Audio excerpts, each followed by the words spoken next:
안녕하세요. 더 나은 삶입니다. 영어를 잘하고 싶은 한 친구가 있습니다. 그는 학교와 사회가 요구하는 대로 영어 공부를 성실히 해왔습니다. 어린 시절 파닉스, 원어민 교사와 함께 즐겁게 영어를 배웠습니다. 그러다 중학생 이후부터는 수능 영어를 시작합니다. 모두가 알다시피 수능 영어는 듣기와 독해 시험이지요. 대학에서도 영어 공부는 계속되었습니다. 기업들은 성실함을 가늠하기 위해 토익 점수를 요구했고 공무원을 준비하려거든 극악의 영어 테스트를 통과해야 했습니다. 그러다 사회에서는 듣기와 독해만 할 줄 아는 영어는 말 한마디 못하는 가짜 영어라며 비판의 목소리가 나왔습니다. 그리고 기업들은 토익 스피킹, 오픽과 같은 스피킹 시험들, 그리고 영어 면접, 영어 에세이를 요구합니다. 각종 패턴과 어순을 암기하다 보니 영어 문장이 만들어지긴 합니다. 그렇게 대한민국에서 20년 가까이 영어 공부를 해왔습니다. 그런데 그가 영어를 정말 할 줄 알까요?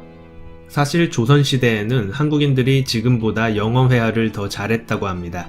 1905년 을사조약 이전까지 말이죠. 그러나 일본의 문법과 단어 위주의 교육이 자리 잡기 시작하면서 한국인의 영어 회화 실력은 점차 줄어들게 되었습니다. 세계적인 영어 능력 지수 평가기관 EF의 영어 능력 지수에 따르면 정규 교육 과정에서만 12년 동안 영어를 배우는 현재 대한민국의 영어 능력 지수가 31위에 불과했는데요. 한편 우리에게 문법식 암기식 영어를 심어준 일본의 영어 능력 지수는 우리보다 한참 미친 미흡 단계인 49위였습니다. 보통 대한민국에서 영어를 포기하게 되는 큰 변명거리 중 하나가 어순이 달라서입니다. 그러나 한국이 속한 알타이어족 언어와 가까운 우랄 알타이어족에 속하는 핀란드가 영어 능력 지수 8위의 높은 수준의 영어 실력을 가졌다는 점은 어순 자체가 영어의 걸림돌이라고 보기는 어렵습니다. 핀란드도 약 20여 년 전에는 영어를 단순히 문법식으로 공부하는 방식으로 배우며 회화에는 약했다고 하는데요.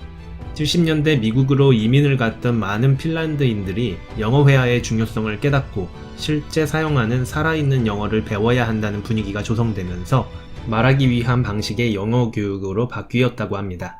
지금 핀란드에 가보신 분들은 하나같이 영어로 소통하는 데는 전혀 불편함이 없었다고 말할 정도로 영어가 생활화되었다고 합니다. 실제 핀란드에서는 영미권 드라마, 시트콤, 영화 등이 자막 없이 방송에 나오기 때문에 문법과 단어를 암기하는 시험용 영어가 아니라 자연스럽게 영어를 접하고 사용하면서 익히게 된다고 합니다.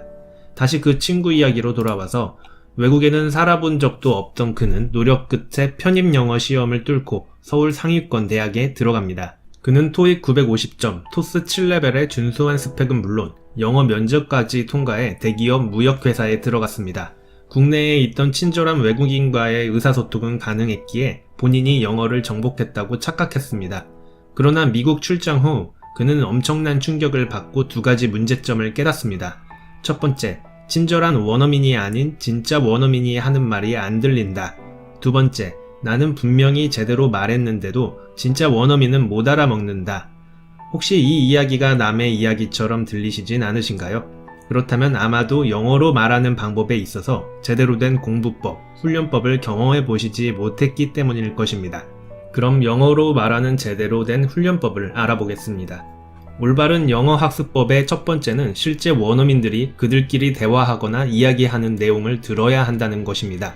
CNN, BBC와 같은 영어 뉴스 혹은 위대한 연설가들의 명연설을 보고 영어를 배우다 보면 그들은 정확한 발음을 구사하는 것에 훈련된 프로들이기 때문에 잘 들릴 수밖에 없습니다. 물론 학습의 목적에 따라서 CNN, BBC와 같은 영어를 구사하기 위해 해당 컨텐츠를 보며 영어를 배울 수도 있겠지만 아무래도 일상생활에서 사용하는 영어와 거리감이 있습니다. 그래서 실전 영어를 위해서는 영화나 미드가 가장 훌륭한 영어 교재가 됩니다. 다양한 인물이 나올수록 좋고 실제 원어민들의 일상생활과 다양한 연령층의 대화들이 오가는 원어민의 일상을 다룬 영화면 좋겠죠. 영어와 미드는 어떻게 활용하는 것이 좋을까요?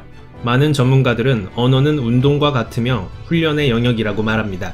언어를 사용할 때 쓰이는 뇌의 부분과 운동을 할 때 쓰이는 뇌의 부분이 동일하다는 것이죠. 우리가 운동을 배울 때처럼 한 동작 한 동작을 배운 다음 계속 반복해서 훈련해 몸에 배도록 하여 자기 것으로 만드는 방식이 언어에도 똑같이 적용된다는 이야기입니다. 흔한 착각 중 하나가 영어를 계속 듣기만 하면 귀가 뚫릴 것이라는 생각입니다. 주구장창 미드를 보고 귀에는 CNN을 끼고 다니지만 체계적인 가이드와 훈련 과정 없이 영어로 듣기만 하는 것은 마치 매일 새벽 유럽 축구를 시청하면 축구를 잘하게 될 것이라는 믿음과 다를 바 없습니다. 물론 본인에게 천재적인 언어적 재능이 있거나 아기일 경우는 배제하겠습니다. 영화나 미드의 대사 하나하나를 잘근잘근 씹어먹어서 완전히 내 것으로 만드는 것이 가장 좋은 영어 학습 방법이라고 거의 모든 전문가들이 입을 모아 이야기합니다. 먼저 대사를 하나씩 들어보고 어떻게 들리는지 집중합니다. 그리고 그 대사의 의미를 파악하고 입에 착 달라붙어 나올 때까지 따라합니다. 이미 영어 공부에 관심 있던 분들이라면 미드나 영화로 공부하는 것을 모두 알고 있는 방법입니다. 그런데 이 방법이 생각보다 찾아야 할 것들이 많고 시간이 비효율적입니다. 먼저 영화를 다운받아야 하고 그 다음은 자막을 구해야 합니다. 그 다음은 이해가 잘 안 되는 문장들을 인터넷이나 사전에서 찾아봐야 합니다. 단어는 무슨 뜻이며 문법은 왜 이런지, 다른 표현은 무엇인지, 어떤 뉘앙스로 표현한 것인지 하나씩 찾아봐야 합니다. 또한 문어체가 아닌 구어체다 보니 제대로 된 설명이 정리된 곳도 찾기가 힘듭니다. 문제는 따라 읽으면서 연습할 시간도 없는데 계속 검색만 하다 시간을 허비합니다. 아무래도 빠른 시간 내에 영어 실력을 키우기에는 효율적인 방식이 아닙니다. 영화나 미드 학습법은 누구나 알고 있는 검증된 방법이지만 그 과정이 워낙 험난하고 비효율이 너무 심해 보통 인내심으로는 힘듭니다. 그래서 미드 프렌즈로 쉐도잉 연습을 해본 대부분의 사람들은 한두 번 하다가 이 방법은 나에게 맞지 않네 라고 포기해버리거나 계속 진행하긴 하는데 다음 내용이 궁금하다 보니 한글 자막을 켜고 혹은 영어 자막으로 아는 내용만이라도 이해하며 시리즈를 정주행합니다. 그리고 프렌즈 한 편을 다 봤으니 영어 실력이 늘었을 것이라는 안도감을 얻고 진짜 영어 회화라는 최초 목적은 어느새 흐지부지 되어버리고 맙니다. 생각보다 비효율적인 것이 많아 보통의 인내심이 아니고서는 실행하기 힘든 영화, 미드, 영어 학습법.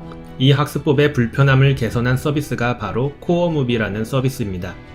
국내에서 10년 이상 영어를 가르쳐온 네노라하 전문가들이 만들어온 강의입니다. 무려 영화진흥위원회에 등록된 7천여 편의 영화를 영어 회화에 적합한 콘텐츠로 개발하는 데에만 1만 7천여 시간을 투자했다고 합니다.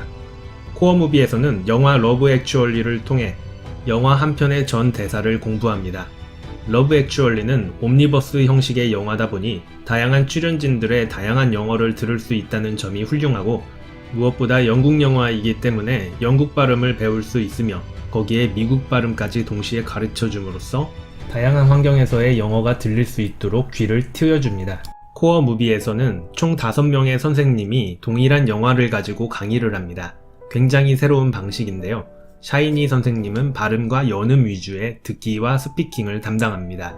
그리고 그웬 선생님은 리듬과 패턴을, 헤일리 선생님은 단어와 문법을, 마지막으로 원어민인 마이클과 다니엘은 표현과 뉘앙스를 알려줍니다. 똑같은 장면을 5명의 선생님이 가르쳐주기 때문에 수강생들이 궁금해할 만한 점들이 모두 해결되고 자동으로 반복 학습하게 만들어 굉장히 효율적입니다. 해보신 분들은 아시겠지만 영어 표현 검색하고 찾아보는 데에 들어가는 시간이 실제 공부하고 익히는 시간 대비 만만치 않게 소비되는데요. 코어무비의 가장 큰 장점은 그냥 틀어놓고 따라만 해도 자동 반복 학습을 통해 체득된다는 것입니다. 사실 저 역시 제가 제일 좋아하는 영화인 인셉션을 통해 영어 학습을 해본 적이 있었는데요. 일단 한영 자막을 보고 해석하더라도 잘 이해가 가지 않는 부분이 많았습니다. 그리고 어떻게 따라야 하는 건지, 발음, 연음, 강세의 포인트를 어떻게 잡아야 하는 건지, 내가 정말 제대로 듣고 따라하는지에 대한 확신도 없었습니다. 그리고 무엇보다 적당히 알겠다 싶으면 지루해져서 자꾸 다음 진도로 넘어가게 되고 결국 완전히 내 것으로 체화하는데 어려웠습니다. 그러다 영화의 15% 정도를 지나면서 서서히 안 하게 되었습니다. 정보를 지배하는 자가 부와 권력을 가질 수 있다고 합니다. 세상 정보의 절반 이상은 영어로 표현되고 공유된다고 해도 과언이 아닙니다. 세계의 다양한 목소리를 듣고 정확한 판단을 적시해 하는 것이 요구되는 시대입니다. 영어가 시험을 통해 평가하는 수단이 되는 것에는 반대합니다. 그러나 영어는 우리가 정보를 습득하고 의견을 표현하는 데 필요한 언어의 수단으로서 반드시 필요합니다. 코어무비의 영어 학습 방법론적 철학에 대해 공감되고, 무엇보다 여러 선생님이 같은 내용을 반복해 줌으로써 학습자가 크게 노력하지 않아도 자동으로 반복 학습하게끔 하는 시스템이 굉장히 좋아 보입니다. 제가 실제 이 강의를 제대로 체험한 후 조만간 리뷰 영상을 다시 올리도록 하겠습니다. 이상 더 나은 삶이었습니다. 영어를 공부하고 싶을 땐 코어무비로 코어무비로 콜 무비로 커무 커무